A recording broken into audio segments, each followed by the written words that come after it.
나의 계획이 아닌 하나님의 계획대로 이루어져 가고 있기에 잘 되고 있는 줄 믿습니다. 오늘 우리는 이번 한 달 동안 너 하나님의 사람 세례 요한아 라는 주제를 따라 말씀의 은혜를 더해 가고 있습니다. 세례 요한이 왜 하나님의 사람일 수밖에 없었는지 첫 번째 주에는 그 이름 여호와께서 사랑하시는 자라는 이름의 뜻은 많은 사람을 주께 돌아오게 하였기 때문이다 라는 주제를 따라 은혜를 나눴고요. 두 번째 주에는 주께 돌아오게 하기 위하여 나는 쇠하여야 하고 그는 흥하여야 하리라는 믿음의 고백을 따라 내 안에 우리 안에 하나님이 더 커가기를 꿈꿨기에 그는 하나님의 사람이었다라는 사실을 통해 말씀의 은혜를 나누었습니다. 세 번째 주에는 천국을 맛보기, 예수 그리스도를 맛보기 위해서는 회개하라고 하는 귀한 말씀을 회개하라 천국이 가까이 왔다라는 고백을 따라 함께 말씀의 은혜를 나누었고요. 네 번째 주에는 세상이 다 옳다 할지라도 하나님의 말씀에 어긋난 것이라면 옳지 않다라고 말함으로 생명까지도 내어주었던 사람이기에 그는 하나님의 사람입니다 라는 사실을 쫓아가며 말씀의 은혜를 나누었습니다. 오늘은 그 마지막 시간으로 세례 요한이 제자들의 모습에 관하여 함께 살펴가면서 그가 왜 하나님의 사람일 수밖에 없는지 살펴보며 은혜를 더해가는 시간 되기를 원합니다. 세례 요한이 하나님의 사람일 수밖에 없었던 이유는요, 그가 가장 소중한 것들을 예수님께 하나님께 내어 주셨기 때문입니다. 각자 사람에게 소중한 것은 여러 가지가 다르게 있다라고 말할 수 있습니다. 그런데 그 중에서 모든 사람이 공히 이야기하는 것이 하나 있다면 그것은 생명 곧 사람일 겁니다. 그래서 우리의 어른들은 우리에게 이런 표현을 쓰곤 했죠. 돈은 잃어버려도 안 쓰시고 사시나 봐요. 이런 표현을. 돈은 잃어버려도 사람은 절대 잃어버리지 말아라. 이런 이야기를 듣곤 합니다. 그 말의 숨은 뜻이 뭡니까? 사람이 돈보다 중요하다는 이야기, 소중하다는 이야기를 하고 있어요. 그런데 우리는 사람은 잊어버릴지라도 돈은 안 잃어버리려고 하는 그런 모습으로 살아갈 때가 더 많음이 우리의 한계요, 우리의 아픔일 때가 참 많이 있습니다. 오늘 하나님께서도 세례 요한을 통해 우리 가운데 주시는 말씀이죠. 사람이 가장 소중하다라는.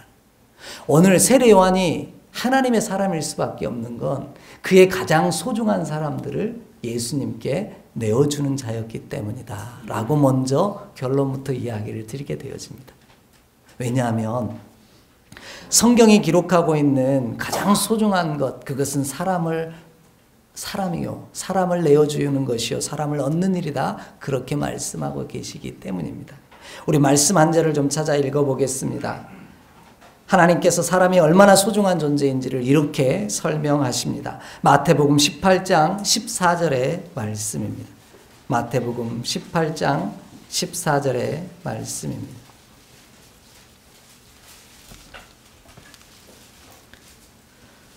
마태복음 18장 14절의 말씀입니다. 함께 읽도록 하겠습니다. 이와 같이 이 작은 자 중에 하나라도 잃는 것은 하늘에 계신 너희 아버지의 뜻이 아니니라. 아멘.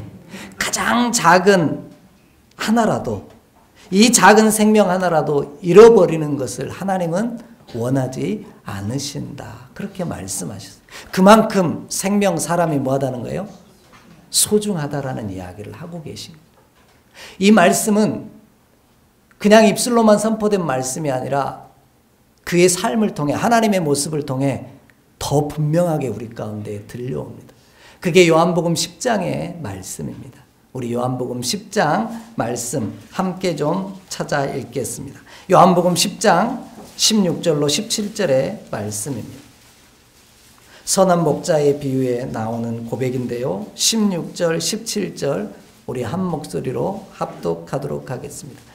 또 이 물이 들지 아니한 다른 양들이 내게 있어 내가 인도하여야 할 터이니 그들도 내 음성을 듣고 한 무리가 되어 한 목자에게 있으리라. 내가 내 목숨을 버리는 것은 그것을 내가 다시 얻기 위함이니 이로 말미암아 아버지께서 나를 사랑하시느니라. 아멘. 하나님께서는 우리를 너무 사랑하셔서, 사람을 너무 사랑하셔서 독생자 외아들 예수 그리스도를 우리 가운데 내어주시기까지 하셨다. 이렇게 말씀합니다. 오늘 읽었던 요한복음 10장 17절의 말씀을 보면 우리 안에 들지 않은, 우리 안에 들지 않는 다른 양들도 있더라는 거예요. 근데 그들을 얻기 위해서 내가 뭘 버린다고요? 목숨을 버린다. 그렇게 얘기합니다. 그 이유는 더 많은 생명을 내가 얻기 위함이다. 이렇게 말씀하고 계신 거죠. 당신의 생명을 내어주심으로 더 많은 생명을 얻기는, 더 많은 사람을 얻기를 원하셨던 것, 이것이 곧 하나님의 마음이더라는 겁니다. 그래서 오늘 세례 요한이 하나님의 사람일 수밖에 없는 겁니다.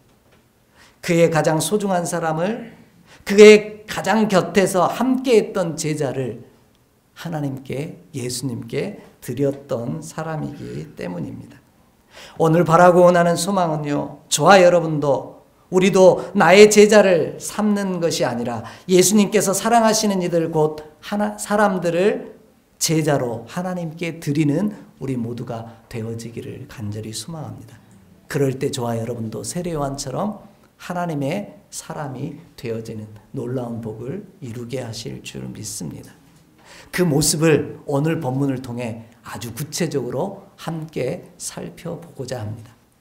먼저 오늘 본문을 보면 이렇게 표현하고 있습니다. 세례 요한은 예수님에게 자신의 두 제자를 드리기 위해 예수님을 하나님의 어린 양이라고 제자들에게, 사람들에게 소개하고 있다라는 겁니다. 35절, 36절 두 절을 함께 읽겠습니다. 또 이튿날 요한이 자기 제자 중 두 사람과 함께 섰다가 예수께서 거니심을 보고 말하되 보라 하나님의 어린 양이로다. 아멘. 이렇게 말합니다. 자, 세례 요한이 누구와 함께 있었다고요?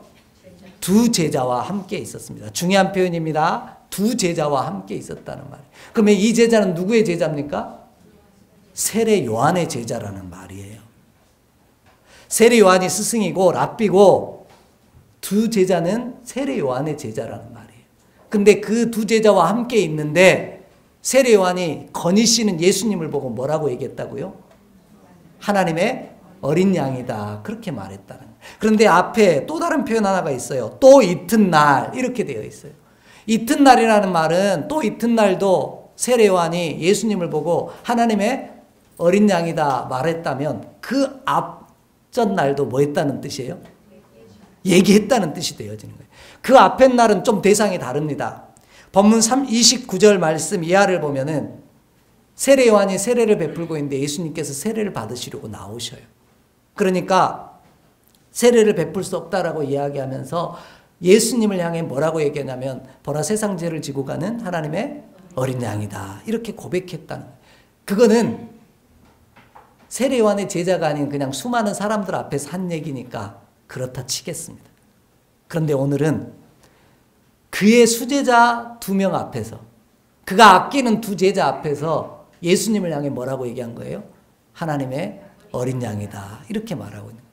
이 말의 뜻은 무슨 뜻이 되어지냐면요, 네 선생인 내가 이토록 기다리던 메시아가 바로 이분이다 라고 소개하는 거예요. 그렇다면 스승이 당시 시대에 가장 위대한 스승으로 추앙받던 세례 요한이 자신보다 더 뛰어난 사람이, 위대한 사람이 지금 여기 있다라고 말했다면 이 말에는 어떤 의미가 있냐면요, 자신의 스승된 위치가 흔들릴 수도 있다는 이야기예요. 왜냐하면 당시 문화를 보면 이렇습니다. 랍비와 제자의 사이는 어떻게 이루어졌냐면, 스승과 제자의 사이는 어떻게 이루어졌냐면 제자들이 누구를 찾아가는 거예요? 스승을 선택을 하는 거예요. 그래서 자신이 따르고 싶은 스승을 선택을 하면 되게 돼 있어요. 그런데 예수님이 오셔서 하신 일은 좀 놀라웠죠. 오히려 제자가 스승을 찾은 게 아니라 스승이 제자를 찾아 나를 따라오너라 라고 말씀하셨기에 당시 문화하고는 완전 반대되는 역사를 이룬 거예요. 그러면 자, 제자들이 스승을 찾는다면 어떤 사람을 찾겠습니까? 여러분이 제자예요. 근데 당시에 내가 좀 따르기를 원하는 스승을, 그 선생님의 제자가 되기를 원한다면 어떤 분을 찾으시겠냐고요? 유명한 사람을 찾겠죠. 명성 있는 사람을 찾겠죠. 당시에 잘 나가는 스승을 찾겠죠. 그런데 당시에 잘 나가는 스승이라고 생각했던 세례 요한을 찾아가서 제자가 됐는데, 그 스승인 세례 요한이 이분이 나보다 더 대단한 분이다 라고 말했다면 이는 쉽게 나올 수 없는 이야기라는 뜻이 되어지는 거예요. 왜냐하면 내 스승의 위치가 흔들릴 수도 있기 때문이다라는 거죠.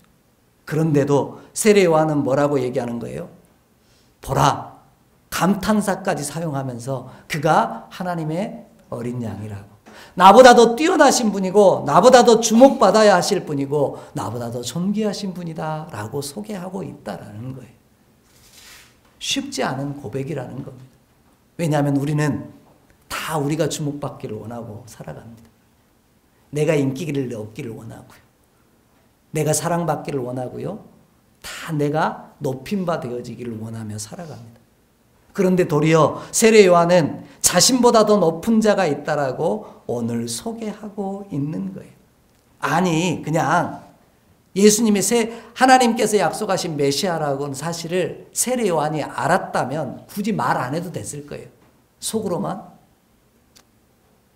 예수님이 하나님의 아들이신데, 메시아인데 이렇게 얘기할 수도 있고요. 그것도 아니면 어디 가서 임금 님기는 당나귀기라는 마음으로 대나무 숲에 가서라도 예수님이 메시아인데 라고 말해도 돼요. 자신의 위치를 지키려면, 자신의 권세를 지키려면 그렇게 얘기하지 않아도 돼요.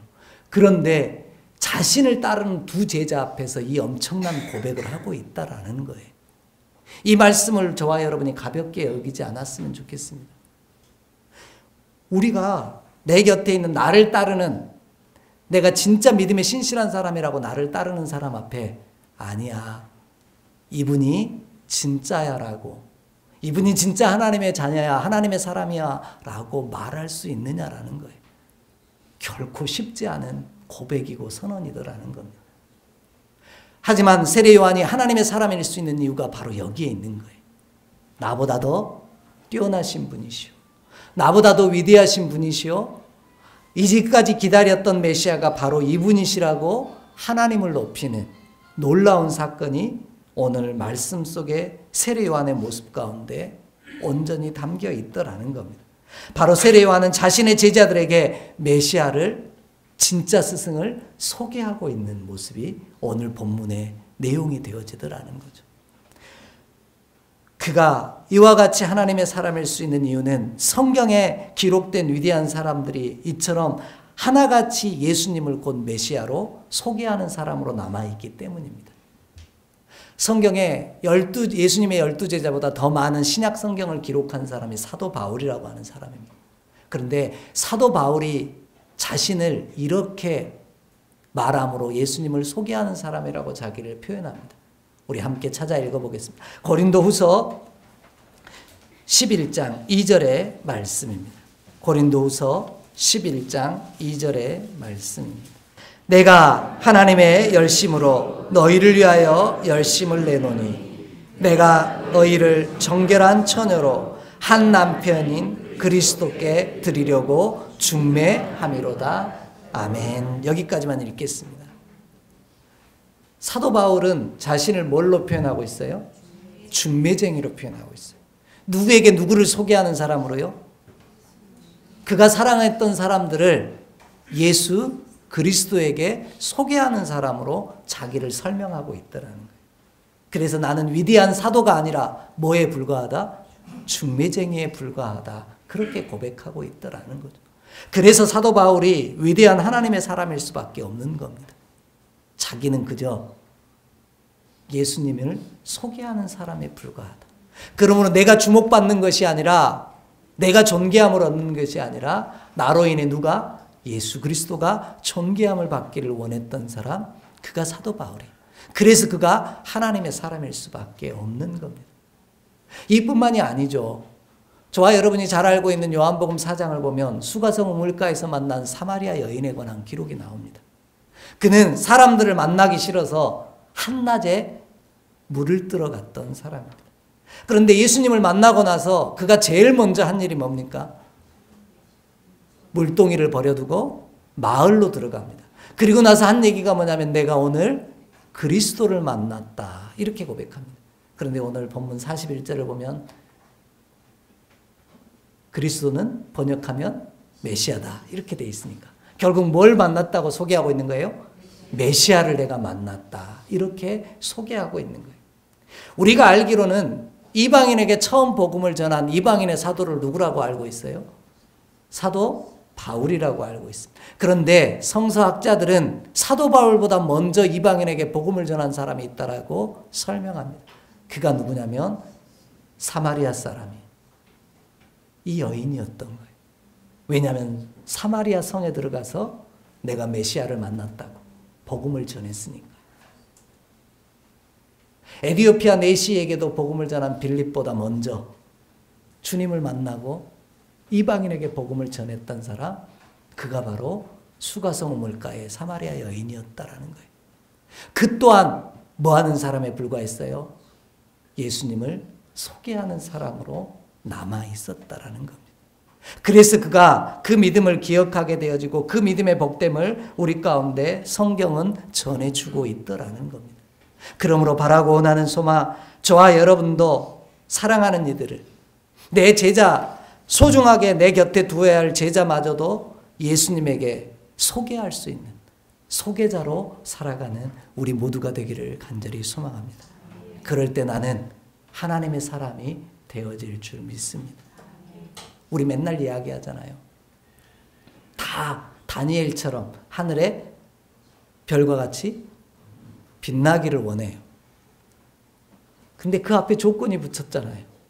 사람들을 옳은 대로 돌아오게 하는 자. 왜 세례요한이 여자가 낳은 자 중에 가장 큰 자였다고요? 많은 사람들을 주께 돌아오게 하는, 안내하는 사람이었기 때문에 그가 위대할 수 있었다라는 거예요. 그렇다면 오늘 저와 여러분도 진짜 위대해지기를 원한다면 내가 높아지는 것이 아니라 나보다 더 높으신 이가 있음을 인정하며 예수 그리스도 메시아를 내 사랑하는 이들에게 소개할 수 있는 믿음의 귀한 종으로 쓰임받는 우리 모두가 되기를 간절히 소망합니다. 그럴 때 저와 여러분은 진짜 하나님의 사람이 되어질 것이요 존귀한 자가 되어지는 믿음의 역사를 이룰 줄 믿습니다. 세례요한이 하나님의 사람일 수밖에 없었던 두 번째 이유가 그 다음에 나타나게 되어지는데요. 세례요한은 메시아인 자기보다 더 위대하신 예수님을 누구에게 소개했냐면 자신을 따르는 두 제자에게 소개시켜주고 그 제자들이 예수님을 따라가는데도 서운해하지 않았다라는 거예요. 오늘 본문 말씀 37절을 함께 좀 읽겠습니다. 37절 함께 읽습니다. 두 제자가 그의 말을 듣고 예수를 따르거늘. 38절도 읽을까요? 예수께서 그 따르는 것을 보시고 물어 이르시되 무엇을 구하느냐? 이르되 랍비여 어디 계시오니까 하니 랍비는 번역하면 선생이라. 아멘. 또 한 구절이 있습니다. 40절도 읽을까요? 요한의 말을 듣고 예수를 따르는 두 사람 중에 하나는 시몬 베드로의 형제 안드레라. 아멘. 자, 뭐 한 거예요? 세례 요한이 자신이 따르던 제자들한테, 그것도 두 제자들한테 나보다 더 크신 이라고 하나님의 어린 양이라고 소개하고 나니까 이 두 제자가 뭐 한 거예요? 스승인 세례 요한 버리고 예수님을 따라간 거예요. 오늘 본문이 3번이나 걸쳐서 똑같은 표현을 쓰고 있어요. 따라가고 있다고. 그러면 원래 스승이었던 세례 요한의 마음에 어떤 마음이 들까요?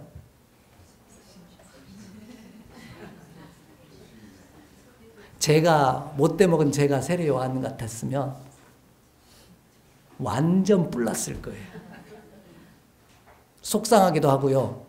배신감도 좀 느꼈을 거예요. 이전에는 나 좋다고 그렇게 쫓아다니더니 위대한 스승이라고 떠받들면서 나 쫓아다니더니 한마디 해줬더니 금방 돌아서가지고 예수님 따라가는 그 제자들의 모습을 보면 열도 받고 배신감도 느끼고 속상하기도 했을 것 같아요. 아니 그 수준을 넘어서 저 같았으면 저주도 했을 것 같아요. 그래 너 나 떠나서 잘 되는 거 한번 보자. 우리 그런 표현 쓰잖아요. 나 버리고 가는 사람은 가다가 못 나요? 발병나라고 저주하는 것처럼 그런 마음이 들었을 것 같아요. 그런데 오늘 본문에 어디를 찾아봐도 세례 요한이 서운해했다거나 그런 이야기가 없어요. 오죽하면 성경의 기록에 세례 요한의 모습을 보면 어떤 일까지 있었냐면 자신이 옥에 갇혔어요. 죽을 날이 얼마 남지 않았다는 걸 깨달은 세례 요한이 제자들을 보내서 예수님께 묻습니다. 자신의 제자들을 보내죠. 오시겠다고 하신 이가 당신입니까? 아니면 내가 더 기다려야 됩니까? 라고 묻습니다. 그때 예수님이 너희가 보고 들은 것을 세례 요한에게 전하라고 이야기하니까 그 모습 듣고 나서 감사함으로 자신의 죽음의 자리까지도 나아갔던 사람이 누구예요? 세례 요한인 거예요. 그러니까 그 제자들이 자신을 따르지 아니하고 예수님을 따라가는 것을 너무나도 행복해하고 복되게 여기는 사람이었다라는 거예요. 이것이 어떤 의미를 갖냐면요. 앞에서도 이야기 드렸지만 스승에게는 치명적인 일입니다. 왜냐하면 당시 문화는 스승의 위대함을 나타내려면 뭐가 많아야 된다고요? 제자가 많아야 돼요. 일명 대치동 일타강사라는 말을 들어보신 적이 있습니까? 대치동에서 가장 유명한 학원 강사 선생님들을 일타강사 이렇게 부릅니다. 그런데 일타강사의 기준이 뭔지 아십니까? 그 사람에게는 막 고급 승용차도 주고요. 막 철저하게 모든 것들을 대우를 해줍니다. 학생, 수강생이 얼마나 많냐에 따라서 스승의 가치가 달라져요. 그러면 오늘 세례 요한은 자신을 따르는 제자를 줘야 되는 거예요? 보내야 되는 거예요? 보내지 말아야 되는 거예요? 보내지 말아야죠. 아니 가려고 하는 놈도 끌어다 놔야죠. 그래야 자신이 존귀함을 받을 수 있는 거예요. 그런데 세례 요한은 자신을 떠나서 금방 돌이키는 사람을 제자들을 보면서도 화내지 않았어요. 오죽하면 요한복음 3장 30절 말씀을 보면 뭐라고까지 이야기를 했냐면 나는 쇠하여야 하고 그는 흥하여야 하리라 고백했다는 거예요.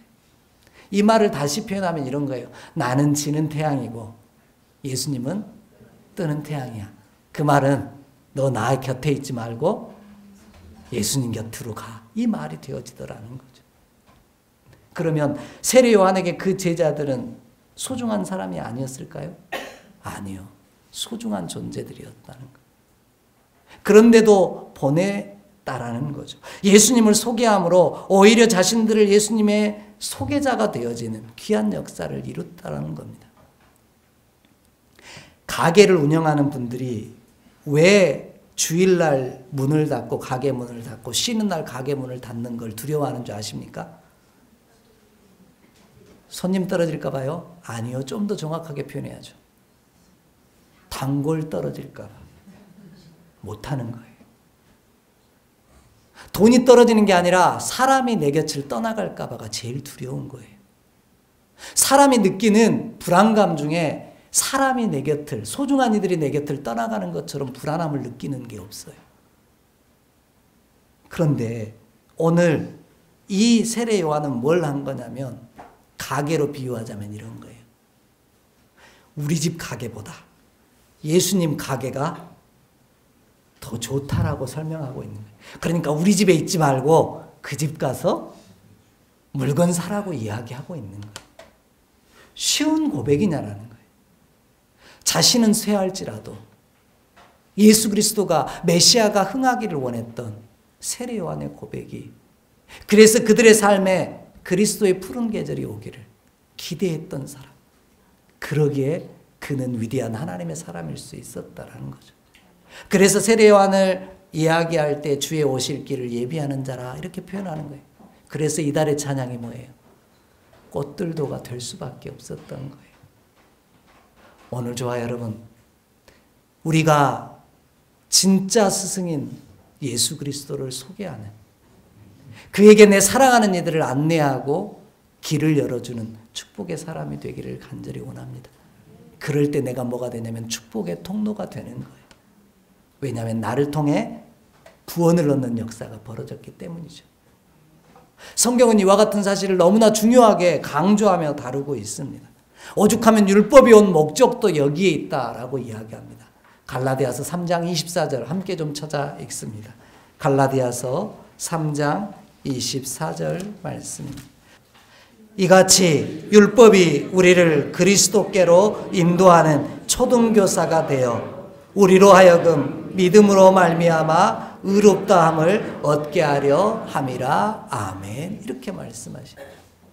율법이 온 이유는 뭐라고요?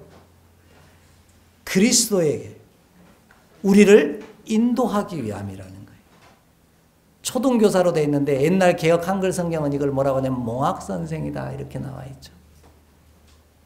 오늘 율법은 우리를 정죄하기 위해 존재하는 게 아니라 우리를 누구에게로? 그리스도에게로, 메시아에게로 인도하기 위해 존재해요. 그러면 우리도, 세례 요한도 우리를, 사랑하는 이들을 그리스도에게 인도하기 위해 존재해야만 그 이름이 존귀한 이름이 되어질 수 있다. 이렇게 말씀하고 있는 겁니다.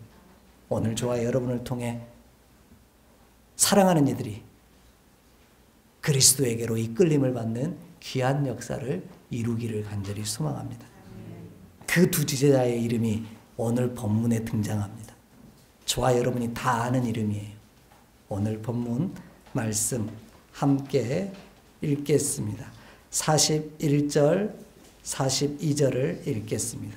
그가 먼저 자기의 형제 시몬을 찾아 말하되 우리가 메시아를 만났다 하고, 메시아는 번역하면 그리스도라, 데리고 예수께로 오니 예수께서 보시고 이르시되 내가 요한의 아들 시몬이니 장차 게바라 하리라 하시니라. 게바는 번역하면 베드로라. 아멘. 자, 예수님의 수제자가 있습니다. 12명 가운데 예수님이 언제든지 끌고 다녔던 3명이 있어요. 12명 중에서도 고른 3명이죠. 베드로, 요한, 야고보예요. 근데 그 중에 3명 중에서도 최고 수제자가 누구였어요? 베드로예요. 그의 원래는 누구의 제자였다는 거예요? 세례 요한의 제자였다는 거예요. 그의 형제가 안드레입니다. 그러니까 안드레와 두 제자라고 하는 이름이 안드레와 베드로예요. 그러면 베드로가 예수님 곁에서 수제자만큼 충성된 사람이었다면 세례 요한 곁에서도 어느 정도였을까요? 충성된 사람이었다는 거예요. 그러면 그 충성된 사람을 보내는 게 쉽냐라는 거죠. 근데 제자들이 스스로 알아서 간 게 아니에요. 누가 보냈어요? 세례 요한이 보낸 거예요. 왜 보냈다라고까지 제가 표현을 하냐면 본문에 보면은 38절 말씀에 보면 제자들이요 물어요. 어디에 랍비여 어디에 계시오니까 라고 물어요. 그 말은 예수님이 어디 계신지 제자들은 안드레와 베드로는 알았다는 얘기예요? 몰랐다는 얘기예요? 몰랐다는 얘기예요. 보고도 몰랐다는 얘기인 거예요. 그럼 누구만 알아봤다는 얘기죠? 세례 요한만 알아봤다는 얘기예요. 그러니까 제자들이 따라가고 싶어서 따라간 게 아니라 그가 메시아야. 그리스도야. 그러니까 너는 나 따르지 말고 그를 따라가. 라고 말했다라는 거예요. 오늘 그래서 그가 위대한 사람, 위대한 하나님의 사람이 되어질 수 있다. 이렇게 말씀하고 있더라는 겁니다. 스스로 요한을 떠난 것이 아니라 요한이 제자들을 예수님에게로 떠나 보낸 것이 되어지더라는 거예요. 내 곁에 붙어 있으면 내게 든든한 힘이 될 거지만 그래도 예수님에게 떠나 보냈다라는 거죠. 오늘 저와 여러분, 내 곁에 있는 네가 가장 소중하다면 그 소중한 일을 내 곁에 붙어주기보다 예수님에게로 안내하고 소개하는 저와 여러분 되기를 간절히 원합니다. 제자반 하면서 그런 얘기를 합니다. 김보연의 제자 되지 마시고 예수님의 제자가 되십시오. 여러분의 자녀로 두려고 하지 마시고 예수님의 자녀로 맡길 수 있는 저와 여러분이 되기를 간절히 소망합니다. 이것이 진짜 복을 나누는 일이더라는 거예요. 위대한 사람, 세례 요한의 제자다 보니 그 제자도 위대했어요. 안드레가 시몬에게 자기가 누구를 만났다고 오늘 본문에 소개하고 있냐면 41절을 읽으면 이렇게 나와요. 우리가 메시아를 만났다라고 얘기해요. 누구의 고백과 똑같아요? 세례 요한의 고백과 똑같은 거예요. 이런 말이 있죠. 용장 밑에 약졸은 없다. 위대한 스승 세례 요한 곁에 있었던 제자이기에 그 또한 위대한 제자로 세워졌던 거죠. 그런데 더 위대한 역사를 위해 예수님에게 그 제자들을 파송하는 사람, 그가 세례 요한이었어요. 그래서 그는 주의 오실 길을 예비하고 하나님께로 인도하는 사람이었다. 그래서 여자가 낳은 자 중에 가장 큰 자라 성경은 고백하고 있는 거예요. 오늘 저와 여러분, 사랑하는 이기에, 내게 너무 소중한 이기에 그를 예수님에게로 이끄는 자, 소개하고 안내하는 자가 되기를 간절히 소망합니다. 그러면 하나님 안에서 그가 더 존귀한 일꾼으로 쓰임받는 역사가 이루어질 줄 믿습니다. 세례 요한의 제자 베드로가 그 자리에 머물러 있지 아니하고 예수님께 맡겼더니 예수님 손안에서 시몬 베드로가 뭐가 되어진 거예요? 우리가 알고 있는 교회가 되어지고 그 이름 위에 하나님의 교회가 세워지는 놀라운 역사를 이루는 존재로 쓰임받게 되었다라는 겁니다. 그러므로 오늘 내 그늘 아래 묻어두려고 하기보다 하나님에게 사랑한다. 내게 정말 소중한 사람이라면 하나님께로 이끄는 자 되기를 간절히 소망합니다. 내 지도만 받으라고 하는 것이 아니라 하나님의 지도를, 하나님의 말씀의 인도를 받는 믿음의 종이 되라고 우리 안내하고 소개하는 다리를 놓아주는 축복의 사람으로 쓰임받기를 원합니다. 그럴 때 세례 요한을 통해 제자들의 삶에 하나님의 놀라운 역사를 이루어간 것처럼 우리를 통해 우리가 사랑하는 이들의 삶을 통해 하나님의 그리스도의 그 푸른 계절이 복되고 아름다운 나라가 그 안에 반드시 이루어질 줄 확신합니다. 이 놀라운 은혜를 이루어가는 복의 통로로 축복의 사람으로 쓰임받는 우리 모두가 되기를 주의 이름으로 간절히 축복합니다. 기도하겠습니다. 하나님, 오늘도 우리를 사랑하셔서 주님 곁에 두지 아니하시고 성령의 인도함을 받아 하나님께로 보내주시니 감사합니다. 이 발걸음이 복이 되게 하시고 우리 또한 내 곁에 있는 사랑하는 이들을 예수 그리스도에게로 안내하는 축복의 사람 되게 하여 주시옵소서. 우리 주 예수 그리스도 이름으로 축복하며 기도하옵나이다. 아멘.